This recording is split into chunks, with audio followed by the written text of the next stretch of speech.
আসসালামু আলাইকুম সবাই কেমন আছেন? তো আমি ছাদে চলে আসলাম রান্না করার জন্য। আর এই যে এখানে মিষ্টি কুমড়া দিয়ে চিংড়ি মাছ করছি। রান্না করে নিলাম। আর আর চুলাটা কিন্তু অনেক জাল হচ্ছে। আর এদিক দিয়ে আমি ডিম ভুনা করে নিলাম।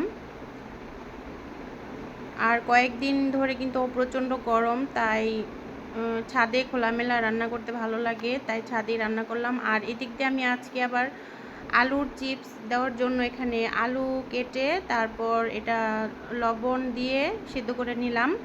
তারপর রোদে শুকালেই হয়ে যাবে আমার আলুর চিপস। রান্নার পরে আমি এই আলুটা সিদ্ধ করে নিলাম। আর দেখেন কি পরিমাণ রোদ। আর ওদিক দিয়ে কিন্তু হাই স্কুলটাও খুলে গেছে। হাই স্কুলের বাচ্চাগুলো গরমে কিন্তু খুব অতিষ্ঠ হয়ে যাচ্ছে। আর এর মধ্যে কিন্তু স্কুলটা বন্ধ দিলেই ভালো হয়, কারণ বাচ্চারা এর মধ্যে ক্লান্ত হয়ে যায়। আর অনেক রোদ, অনেক গরম। তারপর আমার চিপসগুলো সিদ্ধ হয়ে গেছে আলুটা। আর এই আলুটা আমি ছাঁকনি দিয়ে ভালো করে ছেঁকে তারপর পানিটা ঝরিয়ে আমি এটা উঠিয়ে নিলাম। এখন আমি এটা রোদ্রে দিব। আর এই চিপসটা আমি গতকালকে করে রেখেছি, আজকে রোদ্রে দেব। তো আনুমানিক 10 কেজির মতো আলুর চিপস তৈরি করলাম 2 দিনে।